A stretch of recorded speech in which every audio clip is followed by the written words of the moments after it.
হ্যাঁ সেলাই, এখন কিন্তু বাড়ি চলে যাব। কি আশ্চর্য! হ্যাঁ জানি করে বের করে দেন। পাগল ছাগল এসে ভরে যায়। আর এতটুকু জায়গায় মাহফিল দিয়েছেন, জায়গা নেই আর বড়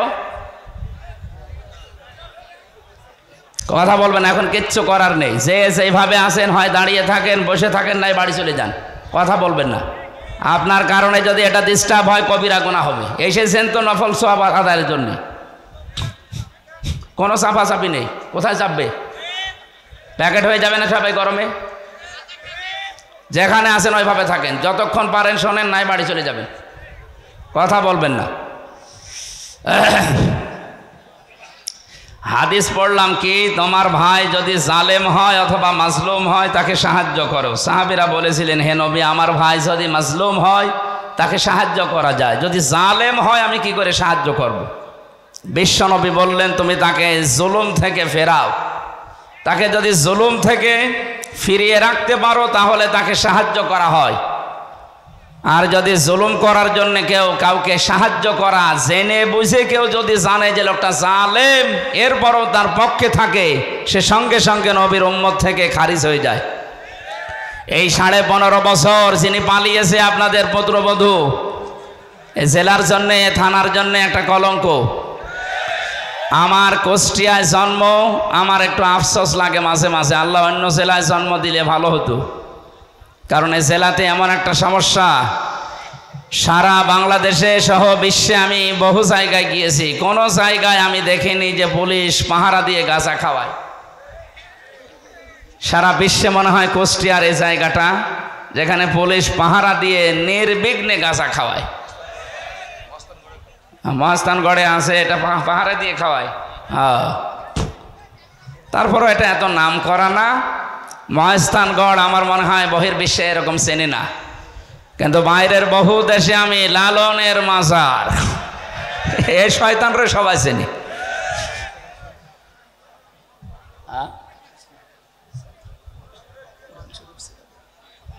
সব নিয়ে গেছে এখান থেকে। এখানে কেউ যেন আর আসবেন না ভাই, আমাকে ঘন্টাখানেক সময় দেন। আমি গুরুত্বপূর্ণ একটা বিষয় নিয়েছি, আমার আলোচনার বিষয় ক্ষমা। এটা খুব দামি বিষয়, যার জীবনে এটা নেই সে যদি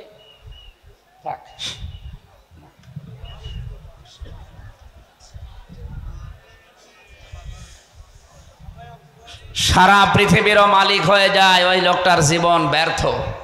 এই জন্য আমরা এটা কিভাবে পেতে পারি, আর আল্লাহ পাক জান্নাত কাদের জন্য তৈরি করে রেখেছেন, এটা আজকে কোরআন থেকে শুনে আমাদের জীবনে আমরা সেট করার চেষ্টা চালাবো ইনশাআল্লাহ।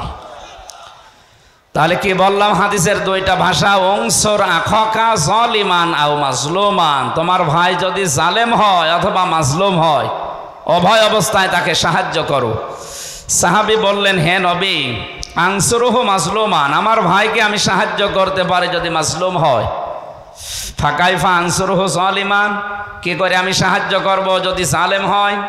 বিশ্বনবী জানালেন, ক্বালা তামনাউহু মিনাজ যুলমি ফাযালিকা নাসরুকা ইয়া, তাকে তার জুলুম থেকে যেভাবে পারো ফিরিয়ে রাখার চেষ্টা করো, এইটাই তার উপরে সাহায্য করা। আমরা বহু চেষ্টা চালিয়েছি বিভিন্ন কায়দায় এই জালেমদেরকে জুলুম থেকে ফেরাতে, কিন্তু এরা ফেরে না, এদের বৃদ্ধি দিন দিন বেড়েছে। জুলুমের এমন পর্যায়ে গিয়েছে, আমি নিজে তো সাক্ষী, 10 দিন ছিলাম আমি মাটির নিচে, বাকি 3টা বছর আমি ফাঁসির কন্ডেম সেলে ছিলাম বিনা কারণে। সুতরাং আমি নিজেই যেহেতু মাজলুম, আমার উপরে অবশ্যই কেউ না কেউ জুলুম করেছে, কথা বলে না কেন? যারা আমার এই জুলমের সাথে জড়িত, এ মানুষগুলোর দুনিয়া আখেরাত সব ধ্বংস হয়ে গেছে। কারণ জালেমদের আমার আল্লাহ নিজে মামলা দায়ের করবে জালেমের বিরুদ্ধে। সুতরাং একেবারে বাংলায় বলছি, আপনাদের পুত্রবধূ আল্লাহর মামলার আসামি। এই জন্য এই থানাটা একটু ঝামেলায় আছে না, এখানে ভালো মানুষও আছে। ভালো মানুষ নেই? সুতরাং যে মানুষগুলো জুলুম করেছিলেন আপনি সব ধ্বংস করে ফেলেছেন, দুনিয়াতে আপনি শেষ। কারণ যারা জুলুম করে এদের প্রতি আল্লাহর এত রাগ মনে হয় আকাশ ভেঙে ওর মাথার উপরে পড়বে, জমিন ফেড়ে ওকে গিলে ফেলবে। কোরআনে কারিমে সূরা 25 নম্বর পারার 6 নম্বর পৃষ্ঠার 13 নম্বর লাইনে আছে, 42 নম্বর আয়াত। আল্লাহ বলেন, ইন্নামাস সাবিলু আলাল্লাযীনা ইয়াজলিমুনান নাস, আমি নিজে জালেমদের বিরুদ্ধে মামলা দায়ের করব। সুতরাং আয়না ঘরের সাথে যারা জড়িত ছিল, গোমের সাথে যারা জড়িত ছিল, উনি 1500 বলেছে না, 3732 জন হত্যা হয়েছে আগস্টের 5 তারিখের আগ পর্যন্ত। এটা সরকারি জরিপ। আর 2780 জন এখনো হাসপাতালের বেডে কাতরাচ্ছে। এতগুলো মানুষের সাথে যারা হত্যার সাথে যারা জড়িত, ডাইরেক্ট ইনডাইরেক্ট, এ প্রত্যেকেই আল্লাহর মামলার আসামি। সবচাইতে বড় আসামি উনি, যিনি 2006 সালে লগি বইটা নিয়ে সারা দেশ থেকে মানুষকে নিয়ে এই অক্টোবর মাসের 28 তারিখে 11 জন মানুষকে পিটিয়ে হত্যা করার পরে লাশের ওপরে ড্যান্স দিয়েছিল। পৃথিবীর বহু ইতিহাস পড়েছি, কিন্তু এই যে কি ইতিহাস তৈরি করে গেল, আমার মনে হয় 1000 বছর পরে এই ইতিহাস মানুষ শোনার পরে শিউরে উঠবে। আয়ামে জাহিলিয়াতের কথা শুধু পড়েছি, কিন্তু আওয়ামী জাহিলিয়াতের কথা আমরা দেখলাম। 1500 বছর আগে ছিল এটা আইএমএ জাহিলিয়াত, আরে 15.5 বছর যারা ছিল ওরা তৈরি করেছিল আওয়ামী জাহিলিয়াত। শব্দ প্রায় একই না? না, ওইটার চাইটা এটা ভয়ঙ্কর। ওই সময় 11 দফা কর্মসূচি নিয়েছিল মুশরিকরা, আর এই 15.5 বছরে 13 দফা কর্মসূচি নিয়েছিল এই যে নামধারী আপনাদের উনি। এই জন্য ওই আগে যে 1500 বছর আগে মুশরিক আবু জেহেল, আবু লাহাব নাম শুনলে গালি দেয়, আমার মনে হয় ওরা থাকলে এখন ওরা গালি খেত না, গালি খেত উনি, কারণ ওনার চাইতে 2 কাঠি উপরে। এই জন্য মাজলুমদেরকে বহু চেষ্টা চালিয়েছিলাম ফেরানোর, এরা ফেরে নাই। এখন যদি এদেরকে সাহায্য করতে হয়, এদের এই অপরাধগুলো মাফ করানো লাগবে, নয়তো সাহায্য করার কোনো বুদ্ধি নেই। যেহেতু ওরা আল্লাহর মামলার আসামি, বাদী যত বড় হয় মামলা তত জটিল হয়। সাইফুল ভাই বলছিলেন না, আমি 3টা বছর জেলে ছিলাম, আমার মামলার বাদী যদি উনি হয়তো কবে বের হয়ে চলে আসতাম। মামলার বাদী আপনাদের পুত্রবধূ, এই কারণে আমার 33 বার মামলাটা সিএমএম কোর্ট, জজ কোর্ট, হাইকোর্টে না হবে না। কেন? আল্লাহর ওলির নিষেধ। উনি যতদিন পর্যন্ত হ্যাঁ না বলবে ততদিন হবে না। কি একটা দেশে ছিলাম বলেন তো। এখান থেকে মুক্ত করার জন্য যে মানুষগুলো এদেশে জীবন দিয়ে গেল, সর্বপ্রথম আবু সাইদ, আল্লাহ যেন তাকে জান্নাতের সুউচ্চ মাকাম দান করে। বিশাল একটা ইসফিহা দেখিয়েছে, তার বাড়িতে গিয়েছিলাম আমি দেখার জন্যে, কবর জিয়ারত করে এসেছি।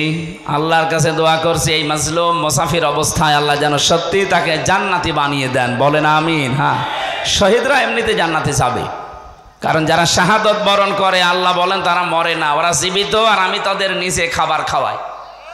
বালা হায়াউন ইনদা রাব্বিহিম ইরসাকুন, তারা জীবিত একদিকে, আর জীবিত থাকলে, জেগে থাকলে যেহেতু খাবার খাওয়া লাগে। হ্যাঁ, ইমানদার হয়ে যদি কেউ মারা যায় সে জীবিত থাকবে না, সে ঘুমিয়ে থাকবে। কথা বুঝতেছেন? তিনি জেগে থাকতে পারবেন না। ইমানদার হয়ে যদি কেউ মারা যায় উনি ঘুমিয়ে থাকবে কবরে। কিয়ামতের ময়দানে যেই দিন ফুৎকার দেওয়া হবে সেই দিন উনি জেগে উঠবে, এতটুকুই শেষ, আর আগে পরে কিচ্ছু নেই। কিন্তু কোনো মানুষ যদি সত্যি শাহাদত পায়, তাকে আল্লাহ বলবেন না তোর ঘুমানো দরকার নেই, তুই জেগে থাকবি আর আমি নিজে তোরে খোদা লাগলে খাওয়াবো। সুতরাং আবু সাইদ সহ এই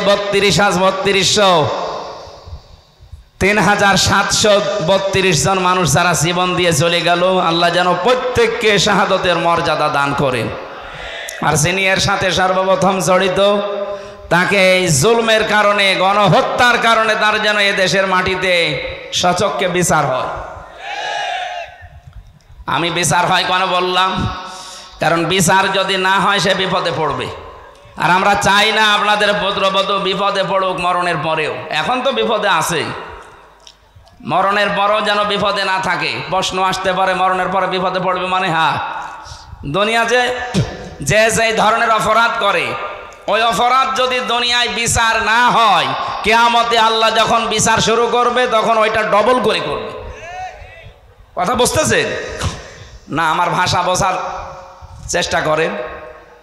আমরা অনেকে আজ মানুষকে ধোঁকা দিয়ে প্রতারণা করে বোকা বানিয়ে রেখে দিচ্ছি। তোর চিন্তা নেই, টাকা পয়সা আমাকে দে, আমি লাইন মতো তুলে দেব।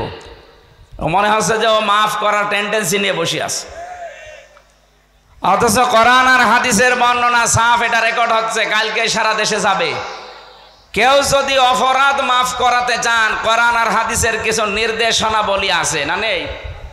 1 নম্বরে যে অপরাধ করেছেন ওই অপরাধের জন্য আগে দুনিয়ায় ক্ষমা পেয়ে তারপরে মারা যান, নয়তো আপনার খবর আছে। এখন ক্ষমাটা পাবেন কি করে? অপরাধ করেছেন যার কাছে, ক্ষমা চাবেন তার কাছে। এইতে 3টা বছর উনি নির্বাচন না দিয়ে বিনা ভোটে সারাটা দেশ চালিয়ে গেল, অথচ বাইরে এখন ছড়াচ্ছে যে আমরা নির্বাচিত সরকার, আমাদেরকে উৎখাত করে দিয়েছে। আপনি এত বড় মিথ্যা কথা বলতে পারছেন বাইরে যে? আপনি কি নির্বাচিত ছিলেন? শয়তানও বিশ্বাস করবে না। আপনি যে 154 জন ঘোষণা দিয়েছেন একটা নির্বাচনে, তো সেখানে নির্বাচন হলো কি করে? 151 জন হলে সরকার গঠন করা যায়, সেখানে 154 জন অলরেডি ঘোষণা দিয়ে দিয়েছে।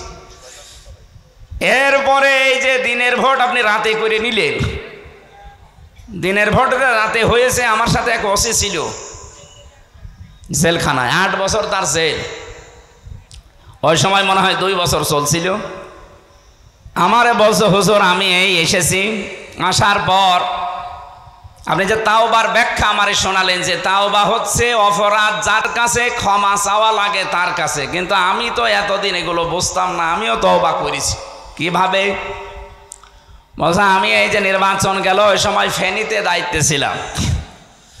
রাত 12টার পরে আমার দলবল নিয়ে আমি ভোট কাটা আরম্ভ করলাম আল্লাহর নাম নিয়ে। হ্যাঁ ঠিক এইভাবে বলিস, আমি আল্লাহর নামে ভোট কাটা আরম্ভ করেছি। একেবারে ফজরের আগ পর্যন্ত কাজ শেষ করলাম, পোড়া বাক্স ভর্তি করে দিলাম, যতগুলো ছিল আমার আন্ডারে সবগুলো পাঠিয়ে দিলাম জায়গা মতো, দিয়ে আমি গোসল করলাম, ওযু করলাম, এবার নামাজ আদায় করলাম। নামাজ শেষ করে পড়লাম আস্তাগফিরুল্লাহ। আমার তাওবা কি হয়েছে? না, তাওবা হয়নি, ও ভণ্ডামি হয়েছে। কিসের তাওবা আপনার? আপনার তাওবা তো হবে তখন অপরাধ করেছেন যার কাছে, স্বীকার করবেন তার কাছে। আপনি আস্তাগফিরুল্লাহ পড়ছেন আল্লাহর কাছে, আপনি কি আল্লাহর কাছে অপরাধ করেছেন? আপনি অপরাধ করলেন ওই আসনে যিনি এমপি দাঁড়াবে, 4 লাখ মানুষ তার আন্ডারে ছিল, তাদের ভোট আপনি কেটে কেটে বাদ দিয়ে দিলেন। সুতরাং আপনাকে মাফ চাওয়া লাগবে ওই 4 লাখ মানুষের কাছে। এই কথা বলে না কেন? শুধু উনি একা করেছে না আরো কেউ করেছিল? সারা দেশে একই অবস্থা, মরা মানুষেরও ভোট হয়েছিল। চাচা গেছে ভোট দেওয়ার জন্যে, যারা ছিল ওই দায়িত্বে, বলছে চাচা আপনি এখন আসলেন, চাচি তো সেই সকালে এসে চলে গেছে। আচ্ছা বাবাজি আপনি বলছেন কি? চাচি 3 বছর আগে মরে গেছে। কি একটা মানে পাগলামি আরম্ভ করেছিল বলেন তো।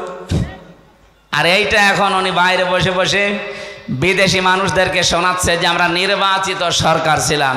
এইরকম বেহায়া মানুষ দুনিয়ায় আছে, আমার তো বিশ্বাস হয় না, তো এখন আমার মনে হচ্ছে। এখান থেকে একটা সূক্ষ্ম ষড়যন্ত্র বের হচ্ছে, আমি ওপেনভাবে জানাচ্ছি।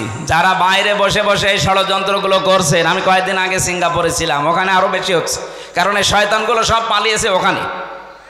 মানে 100 জনের আমার মনে হয় ওখানে 80 জন পালিয়ে আছে। যেই হোটেলে উঠে দেখি শয়তান একটা নামতেছে। কয়েকটার সাথে আমার সাক্ষাৎ হয়েছিল। আর মালয়েশিয়া কিছু আছে, আর এই যে দাদা বাবুদের দেশে তো একেবারে মন মতো পালিয়েছে। 350 এমপি পালিয়ে যায়, পৃথিবীর ইতিহাস পড়া তো দূরের কথা আমি শুনিও নি। এমনকি জাতীয় মসজিদের ইমামও পালিয়েছে। আপনি বলেন তো একটা দেশ কত রসাতলে চলে গেলে জাতীয় মসজিদের ইমামও পালিয়ে যায়। কয়েকদিন আগে জোর করার জন্য এসেছিল ইমামতি নিতে, মুসল্লিরা এমন জোতা পিটা করেছে, ও সকালে পরের দিন স্ট্যাটাস দিয়েছে মুসল্লিরা জোতা মেরেছে কিন্তু আমার গায়ে জোতা লাগেনি। কত বড় শয়তান! আপনাদের এই পুত্রবধূ এই জালেমাকে সে উপাধি দিয়েছিল কওমি জননী। আমি জেলখানায় কওমি মাদ্রাসা ৭৬ জন আলেমের সাথে ছিলাম। এই ঘোষণা দেওয়ার পরে তারা ওই দিন বদদোয়া করেছে। করল কি? হ্যাঁ, উনি এটা দিয়েছিল একটা বিষয় নেওয়ার জন্যে, যেন ওনাকে নড়াইল থেকে নৌকা মার্কা দেওয়া হয়। আপনি এত নিচে নামতে পারলেন একটু আলেম হয়ে, নৌকা মার্কায় মানুষ দাঁড়ায়, আপনি যদি কুকুর মার্কায় দাঁড়াতেন, হ্যাঁ, নৌকা মার্কায় না দাঁড়িয়ে কেউ যদি এই বাংলাদেশে কুকুর মার্কায় দাঁড়ায় তাও সে পাস করবে। কিন্তু এই জিনিসটাকে আল্লাহ এত বেশি ঘৃণিত বানিয়ে দিয়েছে, এখন যদি কেউ নৌকায় ওঠে এ দরবেশের মতো সেও ধরা খাচ্ছে। নৌকা ওঠার কায়দা আছে? এই কথাটা বন্ধ করেন বললাম।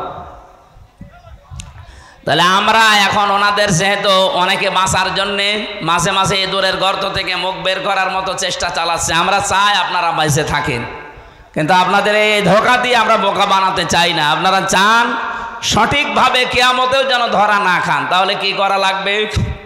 অপরাধ আপনি যার যে পরিমাণ, ওই পরিমাণের শাস্তি দুনিয়ায় আগে নিয়ে যান। এই কথা বললেন না, আমি বানিয়ে বলছি এটা হাদিস। নবীজির কাছে একজন যুবতী মহিলা এসেছে, ডাক দিয়ে বলে, হে রাসূল, আমি জেনা করে ফেলেছি, এরপরে আমি গর্ভবতী হয়ে গেছি। নবীজি বললেন, এই কথা কাউকে বলবা না, যাও চলে যাও। মেয়েটা বলে, হে রাসূল, সত্যি আমি আমার যৌবনের তাড়নায় নফসের ধোঁকায় পড়ে শয়তানের জালে ফেরেবে আমি গুনাহ করে ফেলেছি, আমি গর্ভবতী হয়ে গেছি, দয়া করে আপনি এই গুনাহ থেকে আমারে মুক্ত করেন। আরে ভাই, সারা দেশে যে হুজুর যাই বলুক, আমার কাছে কেউ যদি তাওবা পড়ার জন্য আসে, আমি শুধু আস্তাগফিরুল্লাহ পড়াবো না, নবীর হাদিস থেকে যে শিক্ষাটা পেয়েছি আমি এইটা কাজে লাগাবো।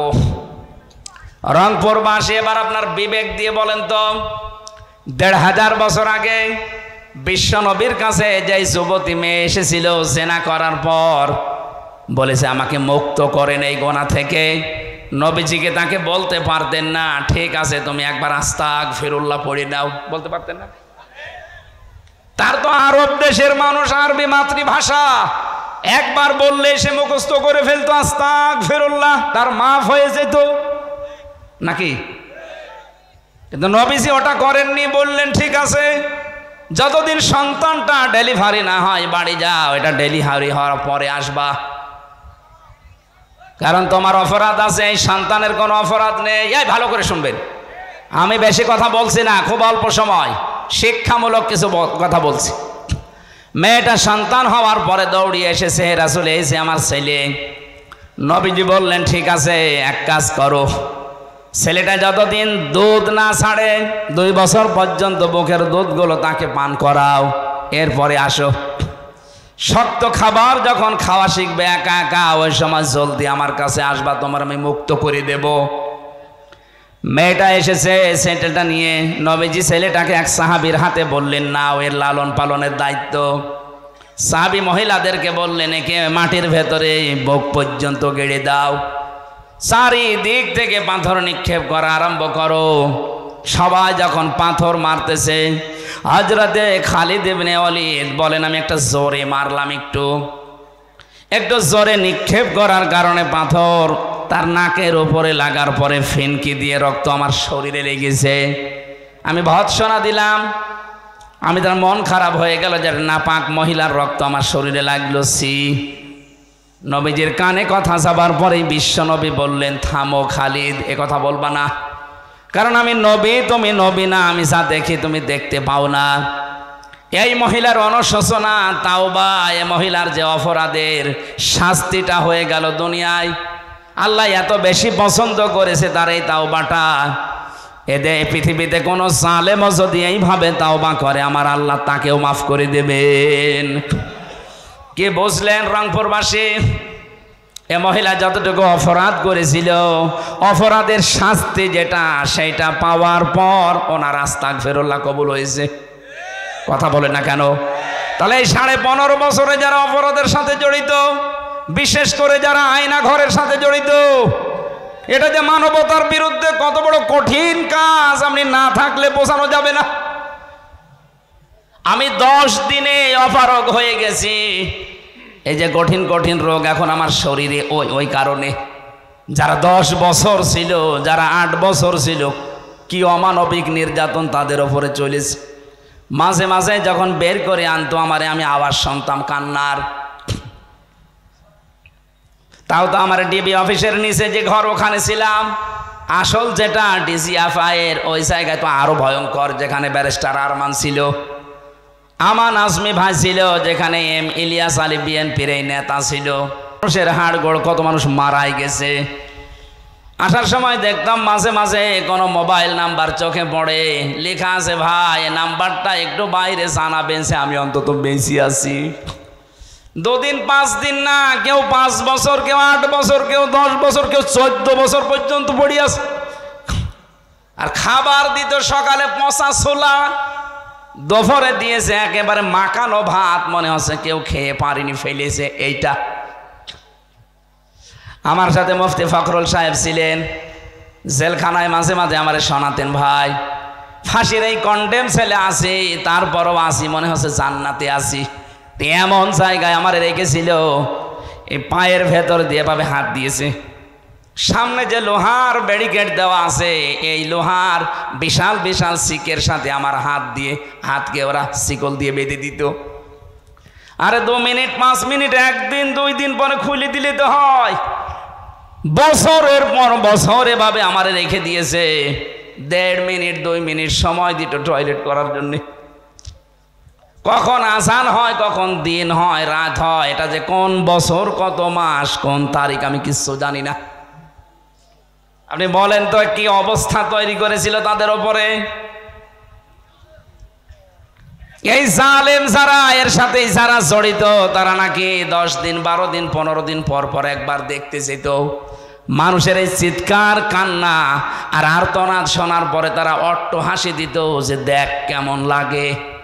আমার মনে হয় আল্লাহ পুরা উল্টি এখন ওই জালেমদের উপরে ওইটা চাপিয়ে দিয়েছে। আদালতের দিকে তাকান, এই দালাল সুমন, এই দরবেশ বাবা, এই নওগাঁর একজন ছিল সাধন চন্দ্র মজুমদার, খাদ্যমন্ত্রী ছিল। গত পরশুদিন এক শয়তান ধরা পড়েছে। মৌলভীবাজারে বাড়ি, উপাধ্যক্ষ আব্দুল শহীদ। ও কি পড়িয়েছে সারা জীবন ও জানে আর আল্লাহ জানে। যে লোকটা এত শিক্ষিত হতে পারে, তার বিবেক মরে যায় কি করে। তার বাড়ি থেকে এখন 3 কোটির উপরে টাকা পাওয়া গেছে, বস্তা ভর্তি। দেশের মানুষ না খেয়ে মরে, আর শয়তানদের বাড়িতে বাড়িতে কোটি কোটি টাকা পাওয়া যাচ্ছে। 85 ভরি স্বর্ণ পাওয়া গেছে। একজন বাঁচতে কত টাকা লাগে মানুষের।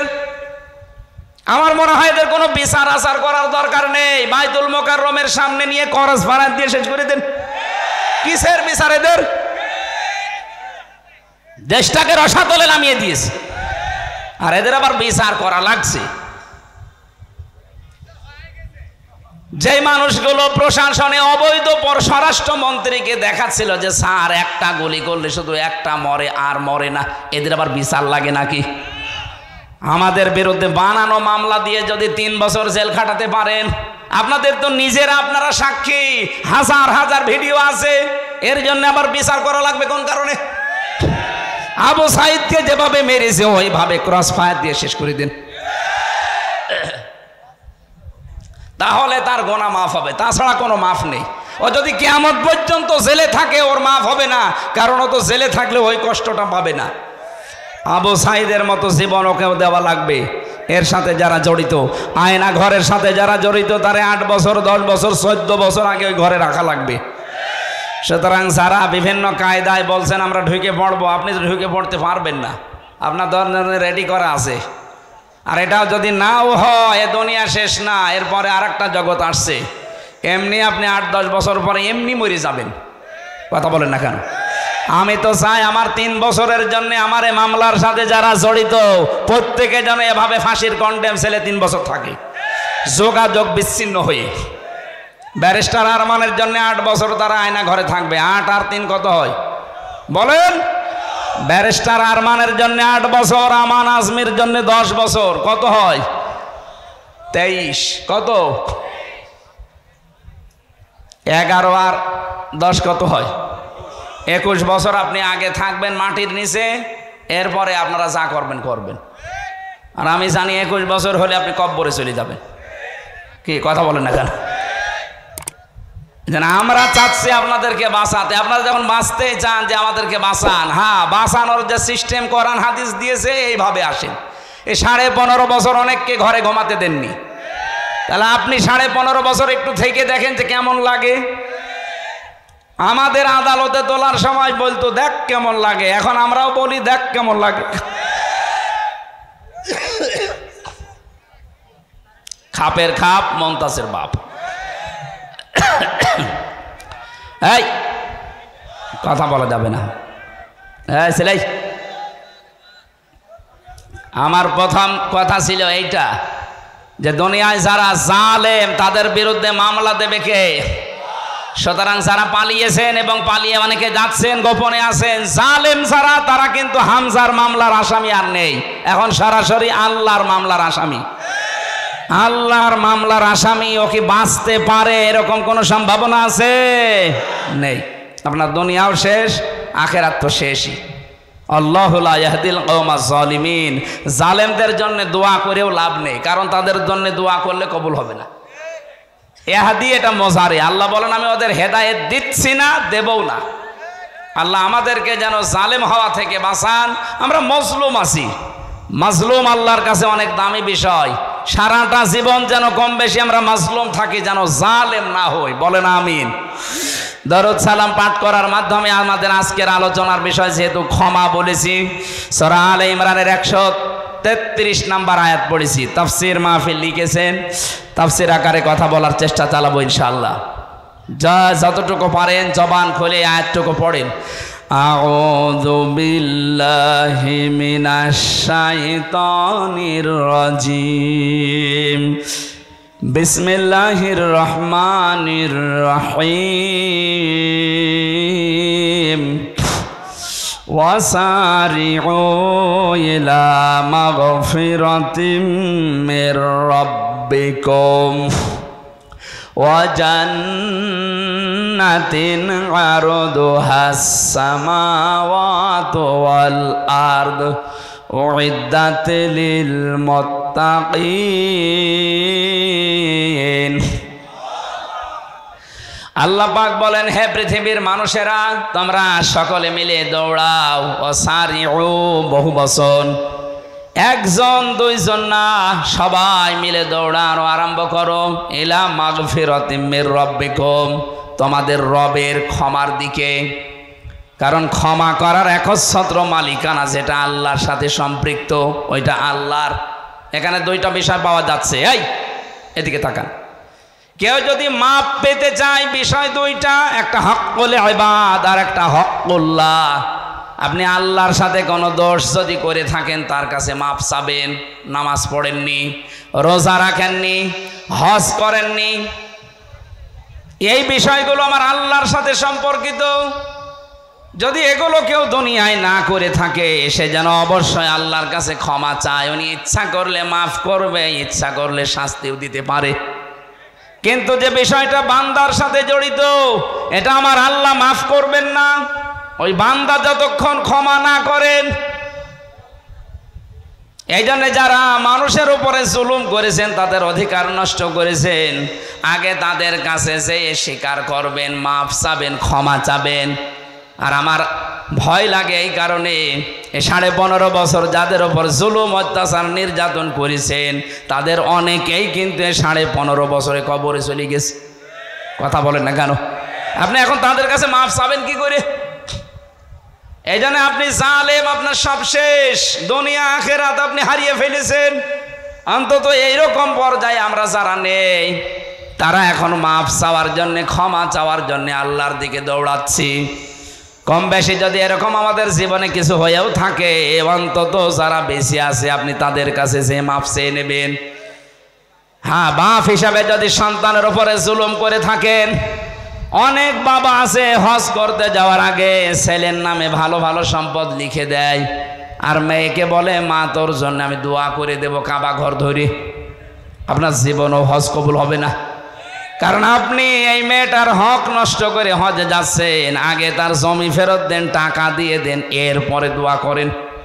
কথা বলেন না কেন? আমাকে ধরার পরে আমার বাবার কাছ থেকে বলেছিল 10 দিন রিমান্ড দিয়েছে আদালত, ছেলেকে যদি বাঁচাতে চান তাহলে 10 লাখ টাকা তাড়াতাড়ি নিয়ে আসেন।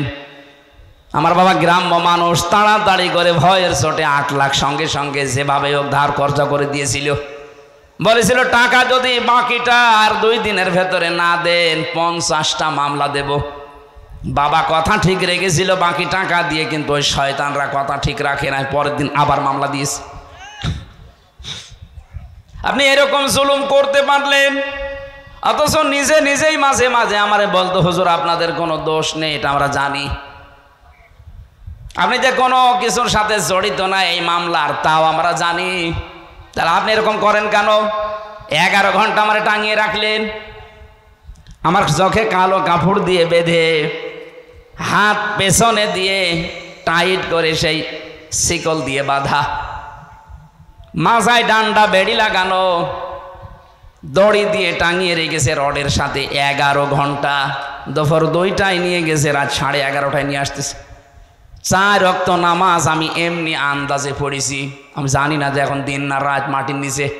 আপনি এরকম করতে পারলেন, এখন যদি বলেন আস্তাগফিরুল্লাহ হুজুর মাফ করে দিন, আগে ওই টাকা ফেরত দিন, এরপরে 11 ঘন্টা আমি আপনাকে টাঙাবো, দেখেন কেমন লাগে, তারপরে আপনার মাফ হবে।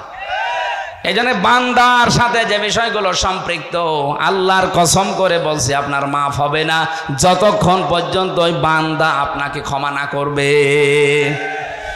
আমরা যারা এরকম অপরাধের সাথে জড়িত না, তাদেরকে আল্লাহ ডাক দিচ্ছেন, এই দৌড়া ইলা মাগফিরাতিম মির রাব্বিকুম, তোর রবের ক্ষমার দিকে দৌড়া। যেই মানুষটা আল্লাহর ক্ষমা পেয়ে জাহান্নাম থেকে বেঁচে জান্নাতি হয়ে গেল, এই মানুষটার জীবন আসল সফল। ফামান যুহজিহা আনিন নার ওয়া উদখিলাল জান্নাতা ফাকাদ ফাজ। আল্লাহ পাক বলেন ওই লোকটার জীবন তো সফল, যে লোকটা 41 সাল পর্যন্ত ক্ষমতায় আছে। হ্যাঁ, এত আস্তে বলেন কেন? যেই লোকটাকে আল্লাহ জাহান্নামের কাজগুলো আস্তে আস্তে ছেড়ে দেওয়ার তৌফিক দেয়, আর জান্নাতের কাজের দিকে আস্তে আস্তে যাকে এগিয়ে দেয়, আল্লাহর দৃষ্টিতে তার জীবন সফল হওয়ার রাস্তায়। এখানে বহু মানুষ আছে আগে উল্টাপাল্টা সিনেমা দেখতেন, এখন আপনার মনের ভেতর একটা পরিবর্তন আসতেছে যে না, এই চোখের হিসাব আল্লাহর সামনে দেওয়া লাগবে, এই মনে করে আপনি এই গুনার কাজটা আস্তে আস্তে ছেড়ে দিচ্ছেন। আগে পরকীয়া প্রেমে লিপ্ত ছিলেন, এখন আল্লাহর দিকে তাকিয়ে ওইটা আস্তে আস্তে বাদ দিয়ে দিচ্ছেন। যত অন্যায় কাজ আছে দুনিয়ায়, বিবেক বহির্ভূত কাজ আছে, শরীয়ত বিরোধী কাজ আছে, এগুলো যদি আল্লাহকে দিকে তাকিয়ে সাক্ষী রেখে আজকে একটা ছেড়ে দেন, আর জান্নাতে যাওয়ার যে কাজগুলো আছে, মানবতার সেবা, শরীয়তের বিধানগুলো পালন করা, এগুলো যদি আস্তে আস্তে কেউ এগিয়ে যেতে পারে, আল্লাহর কোরআন বলছে তার জীবন সফল হওয়ার রাস্তায়। আপনি এবার নিজের সাথে দিয়ে মিলান যে আপনি আসলে এই রাস্তায় আছেন কিনা। আগে ঘুষ খেতেন, এখন আস্তে আস্তে ছেড়ে দিয়েছেন। আগে সুদ খেতেন, এখন আপনি আস্তে আস্তে ওটা ছেড়ে দিচ্ছেন।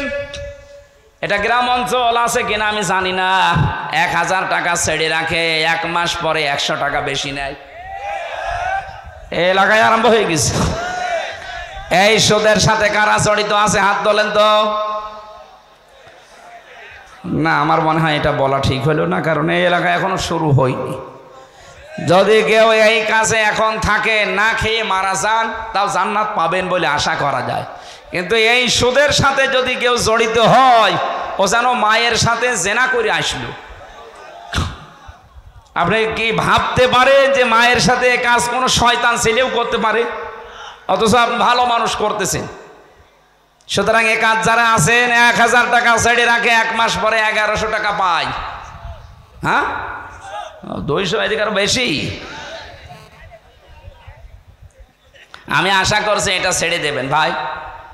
আর আপনি এই কাজগুলো আস্তে আস্তে ছেড়ে দেন। এই যে 1 বিঘা জমি দিয়ে রাখে, 1 বছর পরে মনে করেন 60,000 টাকা আমাকে দিলেও 1 বিঘা জমি আমি আপনাকে দিয়ে দিলাম, আপনি চাষ করে খান। এটারে বাংলায় কি বলে লেখা?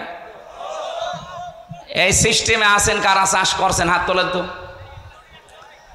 এই একজন। আপনি কি এটা বুঝে করেন না কি আন্দাজে করেন? এটা বোঝেন না যে এটা সুদ হয় না? আপনি তার মানে জানেন আপনার এই দাড়ি দিয়ে, টুপি দিয়ে, জব্বা দিয়ে, নামাজ দিয়ে হবে না। আপনার মায়ের সাথে জেনা করার গোনা আমল নামায় উঠছে। সুতরাং এই সিস্টেমে যারা আছেন, জমি জায়গায় বর্গা দেওয়া, বন্ধক দেওয়া, কর দেওয়া, এই সিস্টেম পাল্টানো লাগবে। ইসলামের একটা সিস্টেম আছে, ওইটা করতে গেলে অনেকে বলে শুধু লস হয়ে যায়।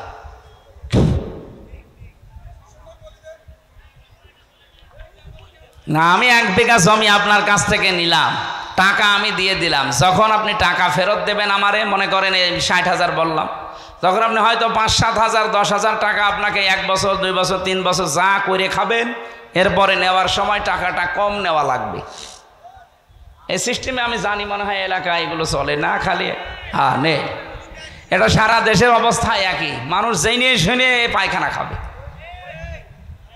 আরে ভাই, আপনি তো ক্ষমা পেতে চান, আপনি যার জন্য এইরকম অবৈধভাবে টাকা ইনকাম করছেন, আমি সহ যারা বাম হাতের এই অবৈধভাবে ইনকাম আমরা করি, কি করি বলেন তো? টাকা পয়সা উপায় করি। এই টাকা পয়সাগুলো বিশাল স্তূপ মনে করেন হয়ে গেল, এগুলো তো আমি সব ভোগ করতে পারবো না। হয় আমার মেয়ে, আমার ছেলে, আমার বউ, কথা বলেন না কেন?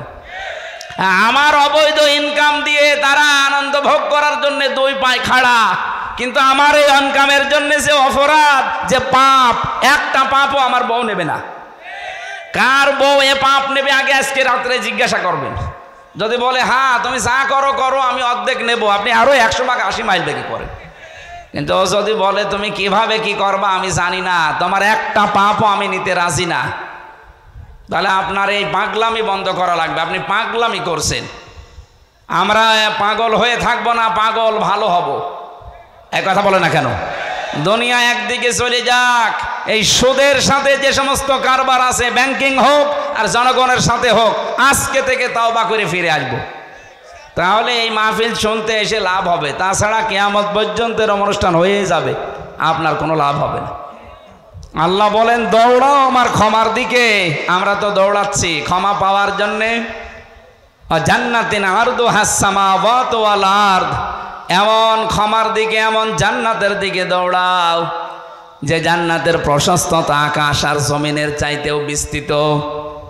এটা যদি আমরা মনে প্রাণে বিশ্বাস করতাম যে আল্লাহ আমাদের জন্য একটা বিশাল বাগান বানিয়ে রেখেছে, আমি সত্যিই যদি দৌড়ি ওই বাগানে পৌঁছাতে চাই, তাহলে আমার এই ক্ষমা দুনিয়ায় পেয়ে তারপরে যাওয়া লাগবে।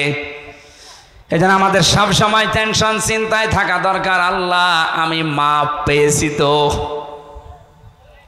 যে মানুষগুলোর এই চিন্তা ছিল, এই মানুষগুলোর জীবনের দিকে একটু তাকান। হযরতে আবু বকর সিদ্দিক, তিনি জান্নাতের জিন্দা অবস্থায় গ্যারান্টি পেয়েছিলেন, দুনিয়ায় জীবিত অবস্থায় সার্টিফিকেট পেয়েছেন যে তুমি জান্নাতি।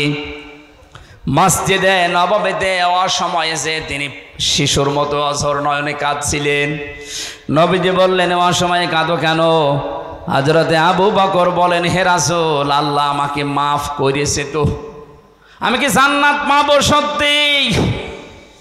ওই সময় আল্লাহ সূরা রহমানের আয়াত নাযিল করে তাকে ডবল সান্ত্বনা দিয়েছেন।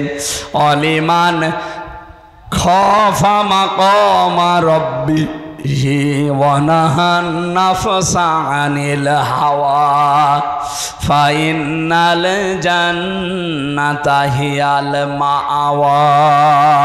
বলেন আল্লাহু আকবার। কোন মানুষ যদি সত্যি আল্লাহকে ভয় করে, অপরাধ করার ক্ষমতা থাকার পরও তাকে ভয় করে ছেড়ে দিতে পারে, আমার আল্লাহ তারে মেহমানদারি করাবেন জান্নাতুল মাওয়া দিয়ে, তার আশ্রয়স্থল বানাবেন। ওইটা সূরা রহমানের ভেতরে আছে, অলিমান খাফা মাকামা রাব্বিহি জান্নাতান। কোন মানুষ যদি সত্যি তার রবকে ভয় করতে পারে, এই ভয়ে কান্নাকাটি করে, আল্লাহ আমি মাপ পাবো তো, জান্নাত পাবো তো। আবু বকরকে যেমন আল্লাহ ঘোষণা দিয়েছিলেন আজকের এই দৃশ্যের জন্য, তোমার আমি ডবল জান্নাত দিয়ে দিলাম। তাম পৃথিবীর মানুষের জন্য একটা করে জান্নাত পাবে। হযরত সিদ্দিক আকবর আবু বকর এই অনুশোচনা করার কারণে জান্নাত পাবে ডবল। জোরে বলেন সুবহানাল্লাহ। বাংলার মুসলমানের জন্য সময় আমাদের এখন সীমিত অবস্থায় আছে হাতে। আমরা সব সময় এই টেন্ডেন্সিতে থাকি, এই প্রেশানে থাকি, আল্লাহ আমাকে মাফ করবা তো। যার ভেতরে যত বেশি এটা পয়দা হবে তার দুনিয়ার জীবন তত পরিচ্ছন্ন হবে, তার গোনা থেকে বেঁচে থাকা সহজ হবে। পৃথিবীর এই জমিনটা যে ধোঁকা তার কাছে পরিষ্কার হবে। চেয়ার বলেন, বউ বলেন, অর্থ সম্পদ বলেন, সব কিছু আল্লাহর ভাষায় যেহেতু ধোঁকা, এই ধোঁকাটা তখন সামনে এসে দাঁড়াবে। আমাল হায়াতুদ দুনিয়া ইল্লা মাতাউল গুরুর। আল্লাহ পাক বলেন, হে পৃথিবীর মানুষেরা, দুনিয়ার জীবনটা কিন্তু ধোঁকা। এজন্য আমরা অন্ধকারে যারা পড়ে আছি, আমি সহ প্রত্যেকে যেন আমরা থামি। আপনার স্ত্রী কিন্তু সত্যিই ধোঁকা। আপনি আজকে মারা যান, দেখেন একদিনও আপনাকে আর রাতে পাহারা দেবে না, বলবে জিন আসবে। অথচ এর জন্য আপনি বাবা শাহজালাল সব হালাল করে ফেলেছিলেন। যেই সন্তানের সুখের জন্যে তাকে একটা ভালো বাইক কিনে দেবেন, তাকে একটা মোটর যান কিনে দেবেন, এই জন্যে আপনি বৈধ অবৈধ দেখেননি। বিভিন্ন প্রতিষ্ঠানে চাকরি করা অবস্থায় বাম হাতের ইনকাম করেছিলেন। আপনার এই অবৈধ টাকা নিয়ে এসে হয়তো বাইক আরামে চড়বে, মোটর যান চড়ে বেড়াবে। এর জন্য যে অপরাধটা হয়ে গেল, এইটার ভাগ আপনার ওই ছেলে নেবে না, কবরে আপনারই মগুর খাওয়া লাগবে। আমাদের পরিবর্তন আসা দরকার। এখন আমরা ক্ষমা পেতে চাই, কারণ যারা ক্ষমা পাবে আল্লাহর কাছে, এই মানুষগুলোর জন্য আল্লাহ তার জান্নাতকে প্রস্তুত করে রাখতেছেন। ও ইদ্দাতিল মুত্তাকিন, আমি তো জান্নাত তাদের জন্য বানিয়ে রাখলাম যারা আমার ক্ষমা পেয়ে দুনিয়া থেকে আসবে। আপনি নিজের কাছে এখন ভাবেন তো, আপনি আসলে ক্ষমা পেয়েছেন কিনা?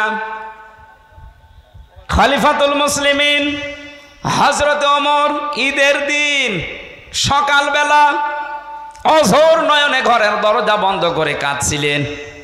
হযরত আবু হুরায়রা বলেন, আমি সকালবেলা গেলাম, সবাই দেখে বিভিন্ন আনন্দে মেতে আছে, কিন্তু কান্নার আওয়াজ আসে খলিফার ঘর থেকে।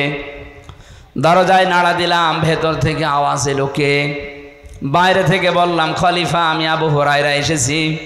ঈদ মানে খুশি, ঈদ মানে আনন্দ, আজকে সবাই আনন্দে আছে, আপনি কাঁদেন কেন? হযরত ওমর দরজা খুলে দিলেন, দেখলাম দাড়ি বেয়ে বেয়ে পানি পড়ছে, সেজদায় পড়েছিল।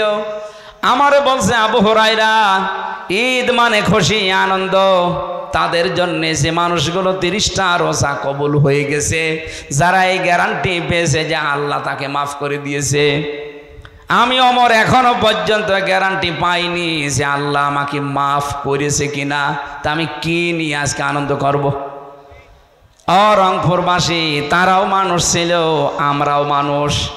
তাদের টেন্ডেন্সি ছিল কি, তাদের চিন্তা ভাবনা ছিল কি, আর আমরা কোন লাইনে আছি? এটা শুধু আপনাকে বলছি না, আমার নিজের জন্যও বলছি। আমার নিজেরও পরিবর্তন হওয়া লাগবে এখন থেকেই। কখন? এখন থেকেই। তাদের জীবনটার দিকে তাকালে আমাদের জীবন পরিবর্তন হতে কিছু না কিছু বাধ্য। ছেলেটাকে তিনি মাদ্রাসায় দিলেন, এরকম মক্তব মাদ্রাসায়। হযরত আব্দুল্লাহ ওই সময় তিনি কিন্তু দেশের প্রেসিডেন্ট। জিয়াউর রহমানের জীবনী পড়েছিলাম আমি।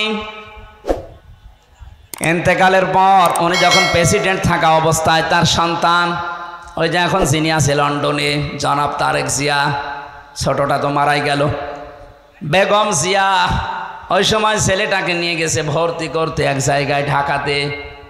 এমন অবস্থায় পোশাক আশাক ভরা অবস্থায় গিয়েছে। ওখানকার দায়িত্বশীল জিজ্ঞাসা পর্যন্ত করেছে, কি আপনি এই অবস্থায় কেন? চিনতে পারে নাই নাকি প্রথমে? ছেলেটার পরিচয় জিজ্ঞাসা করেছে, নাম কি? তারেক। বাবার নাম কি? জিয়াউর রহমান। কোন জিয়া? প্রেসিডেন্ট জিয়া। এ লোকটার নাম আজও পর্যন্ত মানুষ শুনলে দোয়া করে, এমনি না, সে তো জেনারেল শিক্ষিত মানুষ। তার জীবনে এমন এমন কিছু কাজ পাওয়া গেছে, আল্লাহ পাক মনে হয় এই জন্যে তাকে মরণের পরও চিরন্তন করে রেখেছে। এদেশে তো বহু মানুষ ছিল, তারা মারা গেলে মানুষ খালি বরদোয়া করে। জেলখানার ভেতরে আমি অপু ভাইয়ের সাথে ছিলাম, তারেক জিয়া সাহেবের পিএস। মানে মোনাজাতের ভেতরে জিয়াউর রহমানের জন্য দোয়া করতেন, রব্বুল আলামিন তুমি আমার লিডারের বাবাকে মাফ করে দিও। এমনিতে মজলুম তিনি, কারণ জেলে যারা যায় আমি দেখেছি অধিকাংশ মানুষকে ওরা মজলুম করে রাখে, আর নবীজি জানিয়েছিলেন মাজলুমের দোয়া সঙ্গে সঙ্গে আল্লাহ কবুল করে নেয়। যত মানুষ এই 15.5 বছরে ছিলাম, আমার মনে হয় 100 জনের 70 জন আমরা নিরপরাধ, কিচ্ছু জানি না মামলা সংক্রান্ত। আন্দাজে রাজনৈতিক প্রতিহিংসার কারণে জুলুম করে আমাদেরকে আটক করে রেখেছিল। আমি বলছি যারা জুলুম করে তারা জালেম, যারা সহ্য করে তারা মাজলুম। এই জন্য ওখানে বহু মানুষ দেখতাম জমার দিন কয়েকজন এক জায়গায় দোয়া করতো, আল্লাহ যে মানুষগুলো দেশের জন্য এই কাজ করে দৃষ্টান্ত স্থাপন করেছে তুমি তাদেরকে মাফ করে দিও। মাজলুমের দোয়া কবুল হয়, এই জন্য বলছি আল্লাহ জিয়াউর রহমানকে মনে হয় মাফ করে দেবেন, তার জীবনের ভালো কাজগুলো আল্লাহ কবুল করেন। অন্যায় যদি মানুষ হিসাবে কিছু করে থাকে আল্লাহ যেন মাফ করে দেন। এই যে আল্লাহর উপরে অবিচল আস্থা এবং বিশ্বাস হবে রাষ্ট্রের সব কাজের মূল ভিত্তি, এই কথাটা উনি লিখেছিলেন।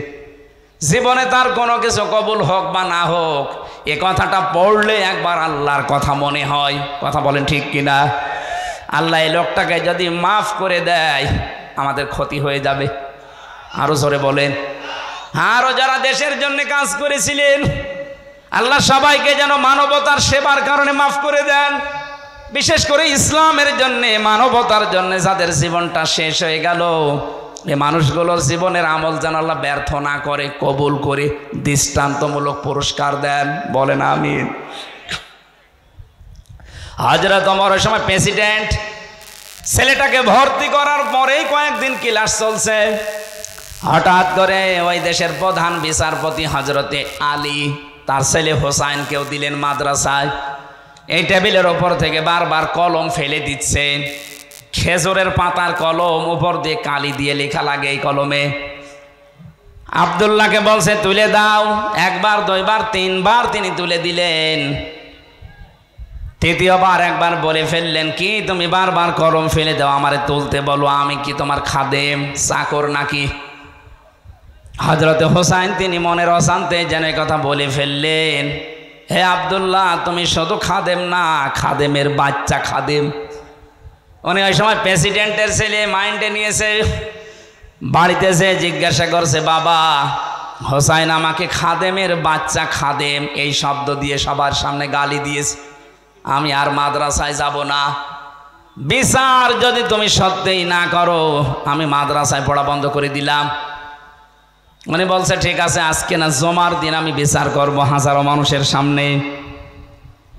বয়ান চলাকালীন তিনি খুতবা বন্ধ করে দিয়ে বললেন, হোসাইন হ্যাঁ আমার ছেলেকে তুমি গালি দিয়েছো, আমাকে পর্যন্ত ছোট করেছো মানুষের সামনে। বলে হ্যাঁ করেছি। কেন তুমি গালি দিলে? এই ছোট কথাটা কেন আমাকে বললে? হযরত হোসাইন বলে, খলিফা বুকে হাত দিয়ে বলেন তো, আপনি কি আমার নানার খাদেম ছিলেন না? হযরত ওমরের কথা বন্ধ হয়ে গেছে। ডাক দিয়ে বলে, হোসাইন তাই তো, আমি তো এভাবে চিন্তা করি না, আমি তো তোমার নানার খেদমত করেছি, আর খেদমত যে করে সেই তো খাদেম। তুমি কি এই কথাটা যা বললে লিখতে পারবা? হ্যাঁ কাগজ কলম নিয়ে আসেন। খেজুরের পাতা নিয়ে এসেছে, উনি লিখে দিলেন, ওমর আমার নানার খাদেম ছিল, আমি দেখেছি, ইতি হোসাইন ইবনে আলী। সই করে দিলাম।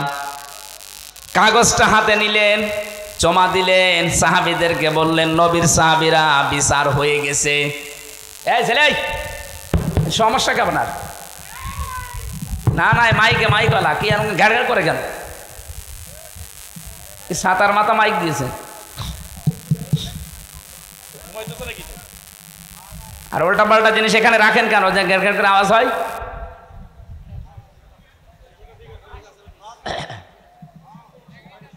ফ্যানের বাতাস তো এখন হচ্ছে, কই আওয়াজ তো হয় না। ওই মাইক মাইক ওখান থেকে সরান। রংপুরবাসী সাহাবীরা বললেন, আপনি তো এখনো বিচার করতে পারলেন না, বিচার হয়ে গেছে কি করে?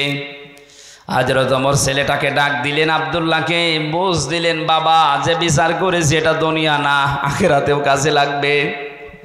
আমি যখন মারা যাব এই কাগজটা আমার কাফনের ভেতরে দিয়ে দিও। বিচার যেদিন শুরু হবে আমার জীবনের কিছুই যদি আল্লাহর ভালো না লাগে, পছন্দ না হয়, এই কাগজটা আল্লাহকে দেখিয়ে বলবো, রব্বুল আলামিন তোমার নবীর নাতি লিখে দিয়েছে আমি নাকি নবীর খাদেম ছিলাম, এ ওসিলা হলে তুমি আজকে আমারে মাফ করে দাও। তারা ক্ষমা পাওয়ার জন্যে, মাফ পাওয়ার জন্যে করকম ওসিলা খুঁজতো। আপনি দেখেন আমাদের কি আছে, এমন কোন গোপন বিষয় আছে যেটা দিয়ে আপনাকে আল্লাহ মাফ করতে পারে? কবি এজন্যই জানিয়েছেন, হাল্লাকা সিররুন ইনদাল্লাহ বাইনাকা আনতা ওয়া বাইনাল্লাহ হাল্লাকা সাদাকাতুন তাখফা লা ইয়ালামুহা ইল্লাল্লাহ। হে পৃথিবীর মানুষ, তোমার কাছে এমন কোন গোপন কিছু আছে, সেটা দান হোক, সাদকা হোক, ইবাদত হোক, যেটা আল্লাহ ছাড়া আর তুমি ছাড়া কেউ জানে না, যেটা আল্লাহ তোমাকে দেখিয়ে কিয়ামতে অন্তত মাফ করে দিতে পারে? আপনি কোনোদিনকে একটা লম্বা সেজদা দিয়েছেন? আমি জেলখানার ভেতরে 3টা বছরে বহু মানুষকে পেয়েছিলাম। আমরা তো সেজদা দেই 1.5 মিনিট 2 মিনিট করে, এক একজনের সেজদা পেয়েছি 1 ঘন্টা 1.5 ঘন্টা 2 ঘন্টা পড়ে আছে সেজদায়, মনে হচ্ছে মারা গেছে। আমির জামাত ডাক্তার শফিকুর রহমানকে দেখতাম সেজদায় পড়ে আছে 40 মিনিট 45 মিনিট 1 ঘন্টা, কি গো নড়াচড়া নেই। জিজ্ঞাসা করতাম, স্যার আপনি এত বড় লম্বা সেজদা দিয়েছেন, মাওলানা মামুনুল হককেও দেখেছিলাম এত বড় সেজদায় আছে, মনে হচ্ছে দুনিয়াতে আর নেই। মাঝে মাঝে আমার বলতো, হামজা এই লম্বা সেজদা দিয়ে আমার মনের ভেতরে একটা আলাদা শান্তি আসে, আমি যেন কিয়ামতে বলতে পারি, আল্লাহ একটা গোপন জিনিস আমার কাছে আছে, আমারে মাফ করে দাও। এটা লম্বা একটা সেজদা দিয়ে দেখেন কেমন লাগে। আজকে বাড়ি যেয়ে তাহাজ্জুদের নামাজ যদি পড়তে পারেন, 2 মিনিট 2.5 মিনিট না, একবারে 50 মিনিট একটা সেজদা দেবেন। সেজদার ভেতরে বাংলায় যত কথা আপনার মনে আসে সব বলবেন, কারণ ফরজ নামাজ আর ওয়াজিব নামাজ বাদ দিয়ে নফল নামাজে সেজদায় বাংলায় কথা বলা যায়। কথা বুঝতেছেন? নফল নামাজের সেজদা একটা লম্বা করে দিয়ে যত কথা আছে আপনার দুঃখের, কষ্টের, আশার, এই কথাগুলো জানাবেন। আল্লাহ পাক এই সময় এত বেশি কাছে আসে, এত বেশি খুশি হয়, বান্দা চাইলেই মনে হয় আমার আল্লাহ দিয়ে দেবেন। দুনিয়ার নিয়ম হচ্ছে, যার কাছে যত মহব্বতের ভালোবাসার জিনিস আপনি হন, 1 বার 2 বার 3 বার কোনো কিছু চাইলে সে যেই হোক রেগে যায়। আর আমার আর শানটা আলাদা, ওনার কাছে কেউ যদি বারবার না চায়, আমার আল্লাহ তার উপরে রেগে যান। আমরা আল্লাহর ক্ষমা পাওয়ার জন্য বারবার বিরক্ত করি। আল্লাহ পাকের শান এইটা, যতবার ক্ষমা চাবেন ওটি ফেরেশতাদেরকে নিয়ে আপনাকে নিয়ে একটা গর্ব করবে। দেখ হামজারে নিষেধ করেছিলি বানাতে, আজকে দেখতো আমি কিছুই বলি নাই, রাত গভীরের সময় দুনিয়া ঘুমিয়ে আছে, ও আমার কুদরতি মায়ের সেজদায় পড়ে আছে। কাবা শরীফ যখন তাওয়াফ করে দেখলাম বহু মানুষ এই দোয়াটা পড়ছিল 6ষ্ঠ চক্করে, আল্লাহুম্মা ইন্না আলাইয়া হুকুকান ফিমা বাইনি ওয়া বাইনিকা।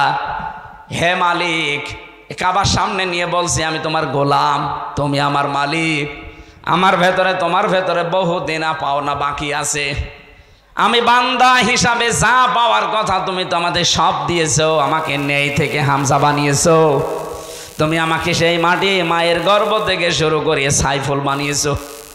দুনিয়ায় আমাকে কেউ চিনত না, আমার নাম গন্ধ ছিল না, অথচ আজ আমার একটা নাম আছে, আমার একটা পজিশন আছে, আমার একটা সম্মান হয়েছে, পৃথিবীতে উল্লেখ করার মতো বহু কিছু তুমি আমারে দিয়েছো। আমার যা যা অধিকার ছিল সব তুমি আদায় করে দিয়েছো, কিন্তু তোমার প্রতি আমার তো যে হক সব দিয়ে দিলে।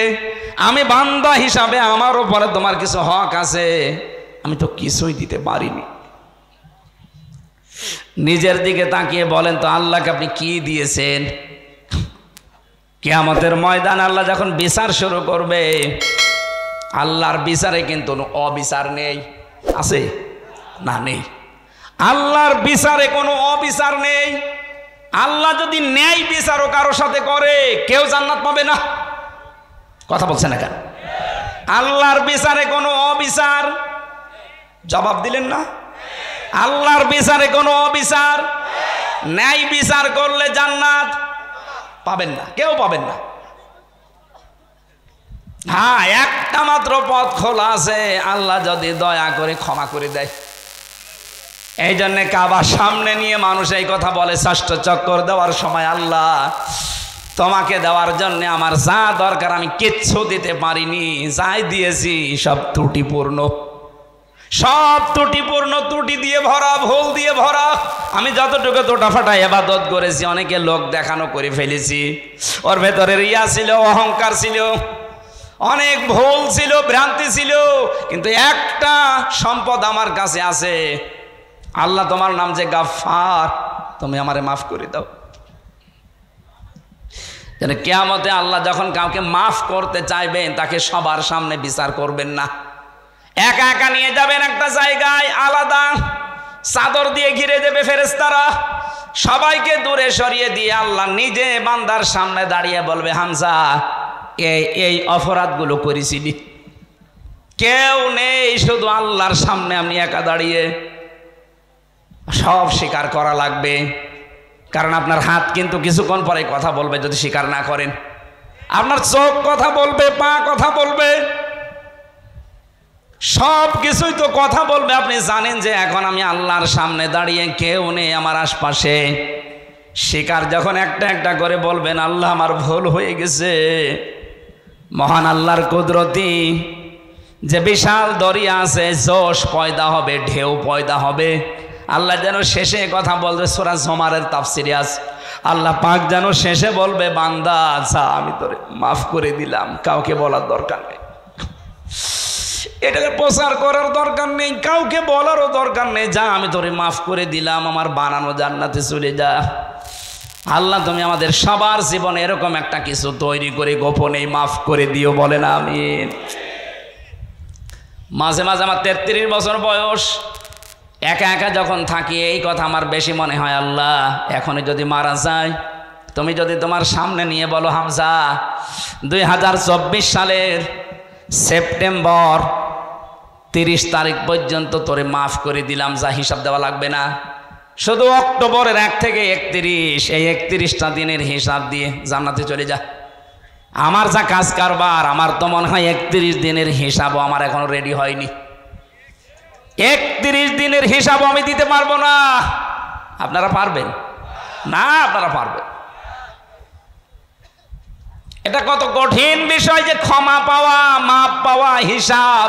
নবীজি নিজে নিষ্পাপ ছিলেন, আগে পেছনের সব কিছু আল্লাহ ক্ষমা করে দিয়েছেন, এরপরও প্রতিদিন তিনি 100 বার করে ক্ষমা চাইতেন।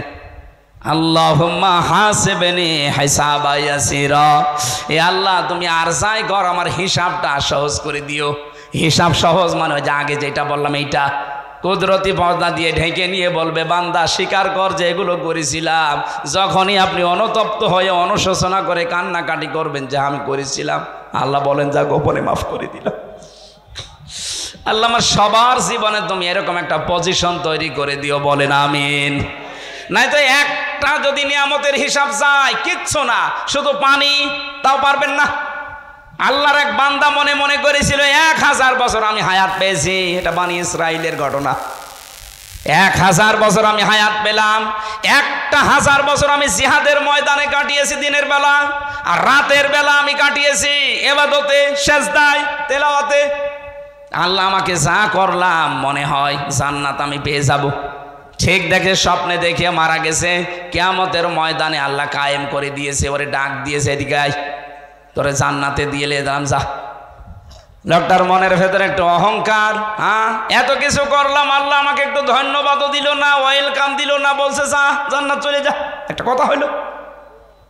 আল্লাহ ওর মনের ভাষা বুঝতে পেরে ফেরেশতাদেরকে বলছে, শোন, যেখানে জাহান্নামের গরম বের হয় বেশি, ওই জায়গার পাশ দিয়ে ওরা ঘোরা, ওই জায়গার পাশ দিয়ে ঘোরাচ্ছিল। পানির পিপাসায় যখন কলিজা ফেটে যায়, ডাক দিয়ে বলে, আল্লাহ আমার একটু পানির ব্যবস্থা করো। কলিজা ফেটে যাচ্ছে। ফেরেশতারা বলে না, এটা কিন্তু দুনিয়ার জীবনে তুমি নেই। এই ময়দানে পানি পেতে হলে ফ্রি পানি পাওয়া যাবে না, কিছু দেওয়া লাগবে। কি দেওয়া যায়? যা ইবাদত করেছো 1000 বছর ধরে অর্ধেক আমাদের দিয়ে দাও। ঠিক আছে, দিয়ে দিলাম। পানি খাওয়ার পরে প্রসাব লাগে, কথা বলে না কেন? প্রসাবের চাপ আসার পরে বলছে, ভাই একটু প্রসাবের ব্যবস্থা করেন আমার। না, এখানে যেখানে সেখানে বসা যাবে না। প্রসাব যদি করতে চাও বাকি ইবাদত আমাদের দাও, আমরা একটা ব্যবস্থা করে দেই। বলে দিয়ে দিলাম। আমি করব কি? আমি নিজেই বাঁচি না। প্রসাব করার পরে আল্লাহ যেন ডাক দিয়েছেন, বান্দা 1 গ্লাস পানি ভেতরে ঢোকাইলে আর 1 গ্লাস বের করে দিলে। এই জন্যে তুমি 1000 বছরের বন্দী সব দিয়ে দিলে। একটা 1000 বছর কিছু না করলেও 1 গ্লাস করে প্রতিদিন পানি খেয়েছো। প্রতিটি গ্লাসের বিনিময়ে 1000 বছর করে ইবাদত আমারে দিয়ে তারপরে আমার জান্নাতে যাও। লোকটা সেজদায় পড়ে যাবে, ডাক দিয়ে বলবে, রব্বুল আলামিন আমার ভুল হয়ে গেছে। কোন মানুষ তার ইবাদত বন্দেগী দিয়ে আল্লাহ তোমার জান্নাত পাওয়া সম্ভব না যদি তোমার ক্ষমা পাওয়া না যায়। এজন্য ওসিলা তালাশ করবেন সব সময়। কোন কাজে কোন ওসিলায় গোপন এমন কিছু আপনার দুনিয়ায় আছে যেটা দিয়ে আপনি মাপ চাইতে পারেন। গভীর রজনীতে চলে যাবেন একজনের বাড়িতে, যদি শোনেন আমাকে তার ছেলে মেয়ে লেখাপড়া করাতে পারছে না, নিজের সামর্থ্য থাকলে তারে 2000 টাকা রাতের বেলা দিয়ে বলে বই কিনবা। এই গোপনটা দুনিয়ার কেউ যদি না জানে, কিয়ামতে আল্লাহ ওইটা নিজে পেলে পুষে মানুষ করে বিশাল আকারে আপনাকে দেখাবে। এরকম কিছু আমাদের জীবনে আছে? নেই। যা করি অধিকাংশ লোক দেখানোর জন্যে। রব্বুল আলামিন এর পরের শব্দে আমাদের জানিয়েছে, আল্লাযীনা ইউনফিকুনা ফিস সাররাই ওয়াদ-দাররাই ওয়াল কাযিমিনাল গায়যা ওয়াল আফিনা আনিন নাস। এই পৃথিবীতে যারা সচ্ছল অসচ্ছল, গরিব হোক ধনী হোক, যতটুকু যার সামর্থ্য আছে দান করতে থাকে, খরচ করতে থাকে আল্লাহর জন্যে, দিনের জন্যে, মানবতার জন্যে, নিজের নিকট আত্মীয় স্বজনের জন্যে। এখানে একটা পয়েন্ট আছে, এদিকে আসেন। একটা পয়েন্ট এখানে আছে। বিশ্ব নবী যেদিন নবুয়ত পেয়ে বাড়িতে আসলেন, তার স্ত্রী খাদিজাতুল কুবরাকে বলেছিলেন, স্ত্রী আমি ভয় পেয়েছি, আমার জীবনের ওপরে আমার আশঙ্কা হয় আমি যেন মারা যাব, তুমি আমারে ঢেকে দাও। হযরতে খাদিজা ওই দিন বলেছিলেন, স্বামী আমার ভয় পাবেন না, কোন জিন ভূত পরী এমনকি আল্লাহ আপনাকে ভয় দেখাবে না। 5টা কথা বলেছিলেন খাদিজা ওই দিন। 1 নম্বরে, ইন্নাকা লা তাসিলুর রেহমা, আপনি রেহেমের সম্পর্কগুলো ঠিক রাখেন। এখান থেকে প্রমাণ হয় যে মানুষগুলো আত্মীয়তার সম্পর্ক দুনিয়ায় ঠিক রাখবে, মজবুত করবে, অটুট রাখবে, তাদের দুনিয়ার কোনো ভয় আল্লাহ দেখাবে না, সব ভয় দূর করে দেবে। এই কথা বুঝতেছেন? অথচ এই দেশে হাজারো আল্লাহওয়ালা মানুষ আমরা দেখতে পাই, তার আত্মীয়তার সম্পর্কগুলো ঠিক নেই। নিজের আপন ভাইয়ের সাথে কথা বলে না, নিজের আপন বোন গরিব, যেতে চাই না। ধর্ম আত্মীয় মাতিয়েছে রংপুর, মাসে 3 দিন যায়, এই কথা বলেন না কেন? নিজের নিকট আত্মীয় আপনার বোন, আপনার ভাই, আপনার চাচা, আপনার ফুফু, আপনার মা বাবা, এগুলো রক্তের সম্পর্ক না? এইগুলোর সাথে আজ 100 জনের প্রায় 95 জনের সম্পর্ক ভালো না। এই সম্পর্ক নষ্ট করার পেছনে যারা দায়ী তারা আমাদের বউ। এটা আবার বেশি বলে ফেললাম নাকি? না না, বেশি বলিনি, এইটাই হচ্ছে। 100টা পরিবারের 80-90টা পরিবারে এখন বউর কারণে আমরা রক্তের সম্পর্কগুলো নষ্ট করে ফেলি। সম্মানিত মা বোনেরা মনে করছেন আমি নামাজ পড়ি, রোজা করি, আমি কালো বোরকা পরে থাকি, আমি আপনি কালো বোরকা পরে করবেন কি? আপনার স্বামীকে যদি বাধ্য করান যে আপনার ভাই বোন মা বাবা এদের সাথে দরকার নেই, যা আছে তুমি আমাদের নিয়ে, আমার মা বাবা নিয়ে থাকো, আপনি নিশ্চিত জাহান্নামী। নবীজি বলেন, কোন স্ত্রী যদি চাই, এটা কামনা করে যে আমার স্বামী আরো বেশি দিন বেশি থাক, আমার স্বামীর সম্মান, আমার স্বামীর ইজ্জত মর্যাদা, টাকা পয়সা, অর্থ দুনিয়ায় আরো বেড়ে যাক, সে যেন সব সময় তাকিদ দেয়, স্বামী যা করো সম্পর্কগুলো ঠিক রাখো। আরো ওরা সম্পর্ক নষ্ট হয় কি করে সেই কাজ করে। আপনার নামাজ রোজা এই পর্দা পশিদা সব মাঠে মারা যাবে, কিচ্ছু কবুল হবে না। আজ হাজারো স্ত্রীর কারণে সন্তান তার মা বাবাকে বৃদ্ধাশ্রমে পর্যন্ত রেখে আসছে। গত পরশুদিন আমার এই যে কিশোরগঞ্জ, নীলফামারী কিশোরগঞ্জ বৃদ্ধাশ্রমে মাহফিল ছিল, কত মা বাবা বসে আছে লাইন দিয়ে। কয়েকজনকে জিজ্ঞাসাও করেছিলাম, বড় বড় অফিসার সন্তানগুলো মা বাবাকে রেখে গেছে এখানে। কোন সন্তান জীবনও চাইবে না যে আমার মা বাবা বৃদ্ধাশ্রমে থাকুক, এটার জন্য বাধ্য করে ওর বউ, আর ওই বউকে কান পড়া দেয় ওর বউর মা আর ওর বড় বউ। এটার সাথে একমত আছেন কারা? স্বামীরা হাত তোলেন তো। সবগুলো ধরা পড়ছে। বাড়ি যাবেন আজকে আপনি, এই যে রেকর্ড হচ্ছে, ভিডিও ধরবে, আপনার খাবার বন্ধ করে দেবে। নবীজি বললেন, স্বামী স্ত্রী স্বামীকে শোনাচ্ছে, আপনি রক্তের সম্পর্ক ঠিক রাখেন, আপনি ভয় পাবেন না।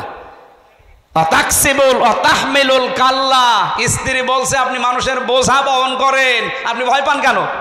মানুষের কষ্টের বোঝা, ঋণের বোঝা, দুঃখের বোঝা আপনি বহন করে দেন, আপনার ভয় নেই। অথচ বাংলাদেশে যে মহিলা পালিয়ে গেছে, ও হাজার হাজার কোটি কোটি টাকা বোঝা দিয়ে গেল আমাদের।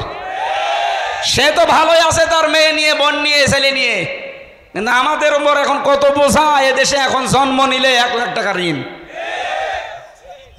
এই যে যাদেরকে 2780 জন মানুষ এখন হাসপাতালে, এই মানুষগুলোকে আপনি তার পরিবারের জন্য, মা বাবার জন্য, সমাজের জন্য একটা বোঝা বানিয়ে দিলেন।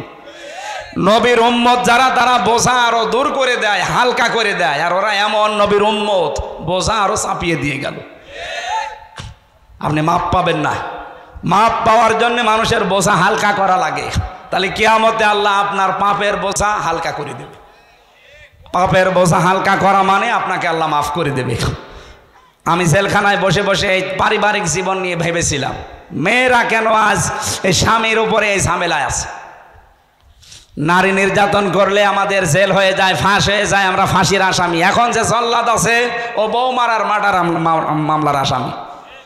আমাদের যে ফাঁসি দেয় কেন্দ্রীয় কারাগারে ঢাকাতে, ইলিয়াস, এ তার বউকে একটা থাপ্পড় দিয়েছিল সংশোধনের জন্য, ছাতা মরে গেছে। এখন ও ফাঁসি ছিল, এখন যাবজ্জীবন 30 বছর জেল খাটা লাগবে।